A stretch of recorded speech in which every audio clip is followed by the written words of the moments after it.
আপনারা সবাই যেভাবে চা বানান আমি ঠিক সেভাবেই চা বানিয়ে থাকি, কিন্তু আমার চা নাকি অন্যরকম হয়। আত্মীয়স্বজন সবাই বলে আমার চা নাকি খুবই ভালো হয়ে থাকে। তারা বলে আমি কিভাবে চা বানাই তারা দেখবে। আমি বলি আচ্ছা ঠিক আছে, দেখুন কিভাবে বানাই।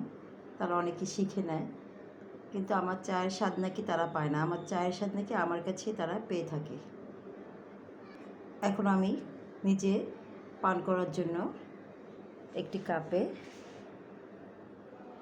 খেজুরের গুড় নিয়েছি,